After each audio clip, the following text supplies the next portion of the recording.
Welcome to Shadows of Dawn.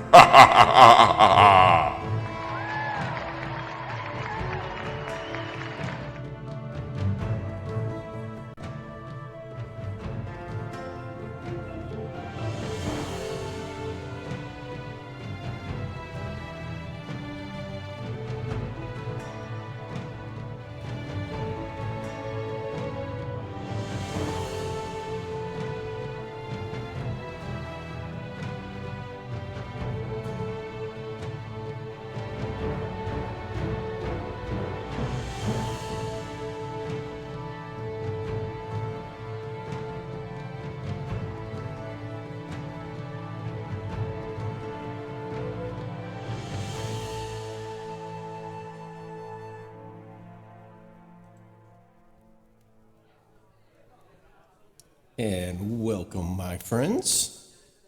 This is going to be a little bit of a Shadows of Dawn history session, if you will. So we're coming into the final phases of our first campaign, and we have a big campaign that's going to be kicking off next year. But I wanted to throw down a little bit of a history of the world, because the whole concept of the world was kind of new, and the players had no idea what they were getting into. So all the players really knew to get into this campaign, and there are 3 groups, so we're talking about, I think in total I had 20 players over the course of the couple of years that we did this campaign. All they really knew is that the world was peaceful, and they lived in a place called the Elarn Valley, and it had been peaceful for hundreds of years. There's really, orcs and trolls and goblins were rumors. There were stories. There were little hints in the world that let them kind of know that there were things out there, but for the most part, everything in the valley was very peaceful. The campaign was centered around the fact that these characters would be the elite, as in, when they became heroes, probably around 3rd level. They were now the highest level characters pretty much in the world, as far as they knew. So that was kind of the concept of the whole world. And the world kind of took place in a world, or a planet called Aerimar. It was just a very simple planet. And for the most part, the characters, like I said, they really only knew what happened in the valley. People didn't travel very much, at least outside the valley. They'd go from town to town. Life was good. But of course, in Dungeons and Dragons over time, things start to happen, right? So the characters, as they would go through their adventures, there was a plot hook that happened with all 3 groups, where they would be visited by this old man. And this old man kind of possessed some how should we say, supernatural knowledge. He kind of knew things about them. And he even kind of displayed the ability to kind of hide or disappear. And he'd have these conversations. And in each group, there were a couple that were selected. And, my players were always kind of like, why did he choose me? Why me? Well, this is where I'm going to tell you why. So this is a lot of out of character kind of stuff, but it's in the world. So the players had to be, or the character that this old man would interact with, and there's reasons for it, they'd have to be human, elf, half-elf, or dwarf. Secondly, they would have to either be a noble, they would have to be a fighter, a rogue, or a cleric. And if they fit one of those, if they fit into any of those boxes, then the old man would have an interest. And it really started at when the groups formed. So if a character came along later on, then the old man didn't really, interact with them, because he'd already done the previous interactions with other characters. So he would visit them, and he'd, kind of converse with them about something they did, a little philosophy, do you think you're doing the right thing? Adventure is not all it's cracked up to be. He'd be dropping these hints, and these characters were always interested in kind of like, who he is. And maybe they were bothered by it in a way. But this happened over the course of their career. Until, after about, I think it was about 7th to 8th, it's about 7th level for each character. When the characters finally made their way to Avangard, which is the big militia town in the valley. It's the only town that has actual walls around it. Worshippers of the Red Knight for the most part. Very strategic. These towns aren't big enough to have armies per se, but probably the closest thing to an army that's in the valley. So when they would eventually visit Avangard, and they would get invited to Castle Avangard, which is the main castle inside Avangard.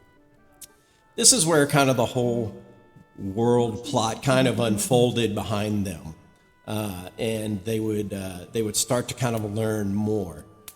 So they were always interested in a way, like, how come the Valley had stayed so safe for so long? Now why are these things happening? What's going on? Well, in Avangard, Avangard had been ruled by one family, the Avangard family, since anyone could remember.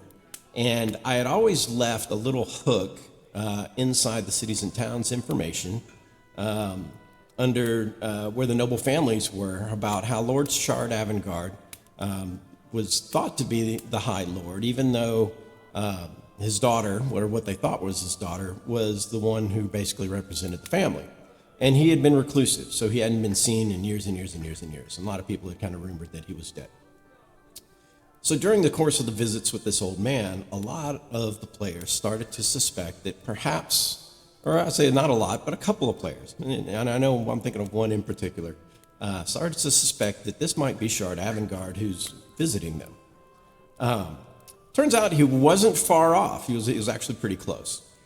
So when they got there and they started to actually discuss with the High Lady Raven, Sarah Raven Avangard, and revealing some of the information of what's going on and some of the conflicts that they were having throughout the valley, which Avangard was paying attention to. In one of the rooms in the back of the castle, they were invited, and there they met Shard Avangard, who revealed himself to them for the first time. And, at that point, the characters were like, I see you've been talking to us and blah, blah, blah. And they're thinking, And Shard kind of, scratches his chin. He's like, that sounds very peculiar. And he led them out into the back courtyard of the castle and down some stairs into a garden where he told them that there was somebody they needed to meet, which they did. He said it was his betrothed. And out comes a lady he calls Selenia Delanar. And Selenia, first when she comes out, she's disguised as the old man. And so now the players are like doing a double take because the old man looks very similar to Shard, but not quite the same. So she's obviously got some kind of disguise. And Shard kind of, tells her, it's like, Selenia, you can stop having your fun now. And she shapeshifts or changes, drops the disguise, and turns into this beautiful woman. And, she's like, I've only taken an interest in what was going on in the valley. I wanted to see what was happening and perhaps help them along their way, kind of guide them and that kind of a thing. And he says, that's all very well, but please drop your disguise. And when she does, she turns into a silver dragon. So this is the first really big dragon the characters have ever seen. And because dragons were not just roaming around the place and everything.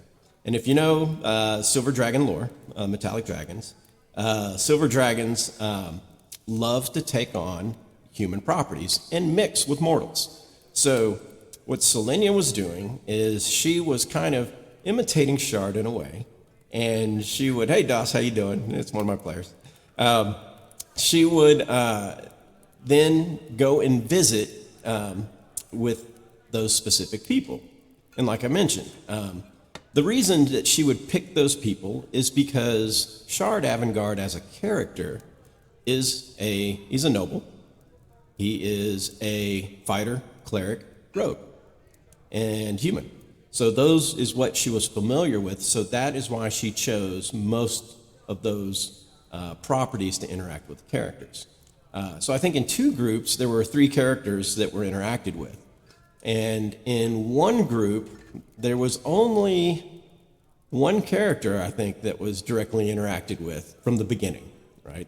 I think we had another cleric come along later in the story, but she had already built the rapport with Bevier of the Fellhammer Five, so she just kind of stayed attached to Bevier. So, she turns into Silver Dragon, and the players are all kind of like, whoa, okay, that was new. That, plot shift, a little unexpected. So then they kind of revealed the history of the world. And this is kind of where this whole broadcast is kind of going. I want to lay down, this is how the world worked. So Aerimar, and to back this up just a little bit, I'll tell the story first of what the characters were told, and then I'll explain some of the background behind what really happened. So the characters were told that 1,000 years ago, there was a great cataclysm. And there had been some clues through gaming about this cataclysm. There was a great cataclysm. And what happened was, and as a DM, I really kind of took this from, Star Trek. We always steal from the really great ones. It was kind of a Genesis effect. So this magical cataclysm happened, which all they knew is it originated in space. And the energy that swept over the planet reconstituted everything. So mountains became valleys, valleys became trees, trees became, ants. Everything had a chance of basically its genetic properties completely just changing. Now, there were a few things that were just so lucky that they stayed the same. In this instance, they explained that some connection for Selenia as a dragon was lucky enough, and she happened to stay the same through the cataclysm. Shard said that, but leading up to the cataclysm, when they knew it was coming, they did their best to collect or to find ways in order to kind of prevent it or hide from it or to do what they could. But Shard had something that he called the Fates. Now, in D&D, we know there's a deck of many things, and if you draw a card called the Fates, you can avoid any situation you choose. So Shard was going to use this ability to avoid being reconstituted by the cataclysm. So they spent their time collecting art, collecting knowledge, books, things like that, so that they could preserve it, because if he survived, anything on him would survive as well. So they were preparing for the cataclysm. Meanwhile, and come to find out, Shard was a member of an adventuring party long ago. They were trying to find different ways of dealing with it themselves. And so all his friends had gone to do different things to, basically try to stop it or to avoid it. So anyway, when the cataclysm swept over the land, it reconstituted everything, or most everything. The lucky ones did survive. However, it's like, it was kind of like knowledge or intelligence didn't really get a complete set from zero, meaning language was still there for the new beings, right? So if a kobold, turned into an elf, or a rock turned into a, whatever, they had this basic knowledge of language and some concepts and some survival instincts. So what Shard and Selenia did is they flew over the planet and they found this valley. Now, when you looked at the picture of the valley itself was surrounded by two mountainous ranges. So the Attican Mountains and the Gossamer Peaks. And then it had the Eisenberg Sea to the south. So they found this valley, and they're like, hey, this would be a really good place to kind of start civilization anew. So they came here, and what they did is they worked and went around the valley and basically, started teaching language, taught some math, taught some basic, farming, basic concepts so that the civilizations could kind of get going, how should we say, the humanoids, right? And then on the other side is they would take care of the rubble, right? So there were some orcs that were now, so they got rid of the orcs, they got rid of goblins, they got rid of, some monsters that were in the area so that they could make this area safe and basically let civilization kind of restart again. So they were asked about Shard's longevity, which is a good question. And Shard, as a previous adventurer, was if some people remember specialty priests from 2nd edition, he was a specialty priest of the Red Knight. Reaching high level in service, he gained a favor from the Red Knight, in which she placed a kiss upon his cheek. Now, this kiss granted him extraordinary long life, like super longevity. Not immortality, just super longevity. Ergo, that's how he was able to live so long. Now, Selenia, when they first started or had met, she was just a young dragon. But 1,000 years later, she's now Great Worm, so she's just aging normally. So that's how Shard had survived. And once him and Selenia kind of got civilization started, they basically retired, and they passed down rulership of Avangard to their children, and it just kind of kept going, and they remained a secret, making very few appearances so as not to cause a stir. Also, being a priest of the Red Knight in Aerimar, there's not really a singular pantheon. Deities are basically like energies, and energies get formed out of worshippers. So the more people who worship a single energy or an entity gives form to that entity. Ergo, having Avangard and him being a Red Knight worshiper, a specialty priest, he put together the church pretty quick. The Red Knight was one of the first powers to kind of return. And so over time, other powers came to the valley. In fact, I kind of used a mixed pantheon methodology, meaning I used Norse deities, Greek, Roman, Egyptian, Greyhawk, Forgotten Realms, of course. So whatever my players are really kind of comfortable with, because it doesn't really matter. It's based upon the energies that they're worshiping, and the form that they give it is kind of how it's going to appear to them. And using the renown system, the more people that give to that deity, the more powerful it will become. So time passed, and they basically watched as these newborns, kind of retook the valley, and there was a lot of copying. Ergo, the lord system and the noble system was replicated through the other towns and eventually cities like Velspar, Fellhammer, Emdel, Tindleton, Glissondale, Snowshore Harbor, to some extent, Solomir, Frostdale. They kind of replicated their noble caste system, and some of them had councils, like Tindleton's mostly a monarch, but the other ones basically developed kind of noble circles in order to rule. So that's kind of what they were told, right? So this was a big info dump about the world, and they were also told that, the world doesn't know about this reconstitution. They don't really know about this cataclysm. This is something that could be very frightening to the people of the world. So you don't go running out and just, hey, you know what? The world blew up once. We're going to do it again. Because it causes panic or people would freak out or things like that. And the same is, they weren't to go out and start telling that, oh, by the way, a silver dragon lives in Ivengard. Because that would freak people out too. It was very hush-hush. So to the characters, this is a pretty big secret that they're given. But at the same time, they're about 7th level when this happens. 7th, 8th, somewhere in there. They are pretty much some of the highest level characters in the valley by far. There's very, very, very few exceptions.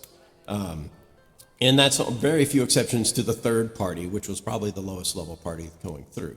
At this point in time, like the Dragon Slayers, who are the oldest group, they're 13th level. They are pretty much bar none the highest level adventuring party anywhere.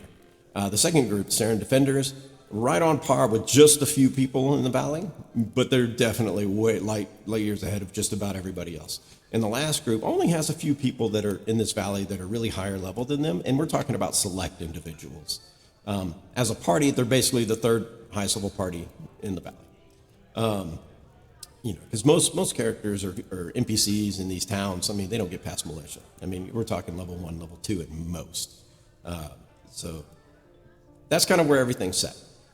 So with that information, they were then kind of sent back out into the world with a better understanding. Now, information ended up playing into some of the stories. Like one of the groups had to go find an intelligent sword after they had visited a mountain. A sword was gone. And they had learned that one of Shard's old friends, a guy named Lancer, had gone off with a powerful sword to basically try to stop the cataclysm. And he never returned. And Shard basically thought he would use that. He was, gone. Well, the other group ended up finding it, and they found that when it happened, the sword survived the cataclysm, but Lancer did not. In fact, Lancer was actually turned into a giant snake. But even as a giant snake, he basically tried to protect the sword up until his death, and they actually found his fossilized remains as a snake curled around the sword, and when they found the sword, which was Soulfire, they kind of had this moment of, wow, this is the guy that actually tried to stop the cataclysm from happening, and tried to basically give him a proper burial, which was all really nice and sentimental. Almost teared up. It was really good. So the Cataclysm story works its way into this world. And now it's not common knowledge, right? So as players, I'm kind of giving this as out of character. This is how the world was set up. Now why? Right. So where did I get this from? So that's kind of the big thing. Well, years and years ago, I played in a campaign, and my character was Shard Avantgarde. It started out as basically a militia fighter. This is second edition when humans could, it's not what they called multi-class, they called it dual classic back in second edition, right? So he started as a fighter, and then he switched to rogue, so he had some rogue capabilities. And then lastly, he switched to specialty priest of the Red Knight. It was a fun campaign. I played with about 8 friends for about 2.5 years or so. It got pretty high level in second edition. It was a lot of fun. They did a lot of plane jumping. So there was no set designated world that they sat on. Now, it wasn't really Spelljammer. They're just moving into the planes. So we did use some of the old Planescape box sets and things like that. But we had visited Kryn, Greyhawk. I think we visited Dark Sun. Pretty sure we did. Red Steel, which was an old box set, Hollow World, and of course, Forgotten Realms. Forgotten Realms seemed to be kind of the center fallback. But at the end of that campaign, it was very interesting because at the end of the campaign, we wanted the characters, they were retiring as heroes and that kind of a thing. So they ended up, kind of building their castles and that kind of a thing. And we just kind of left the planet agnostic. So we were like, we found a planet and that's where we're going to live. So we didn't want to actually put it in Forgotten Realms or put it in Greyhawk or anything like that. And so when I kind of came up with this concept for this world, I drew from that. I was like, hey, wait a minute. What if this is that agnostic planet and just something magical happened and reconstituted everything? It'd be a great way to re-kick a campaign where heroes were, the players were going to be kind of at the forefront. They would be the more powerful. And so that's basically what I did. So Shard's history goes back to a group which was called the Circle of One, and I played with some really close friends. And just kind of drew from that. So in a way, this is a second extension of that campaign, which makes it really kind of cool. So for me, I guess as a DM, this is kind of now 4 or 5 years of what I would kind of consider semi the same campaign. So that makes it pretty cool. But that's it. That's the history of the world. So now the players exist in this world, and the current characters, even though they're getting close to the end here, they know basically about the history of the world. And as players, this gives you some context about what's going on. And so I hope this was helpful. Don't really have much else I want to add on, but thanks for listening. And I hope you end up watching when we start playing in the second edition, or what I call the second age. Coming up, it'll probably be starting in January. So thank you, everybody, and have a good one.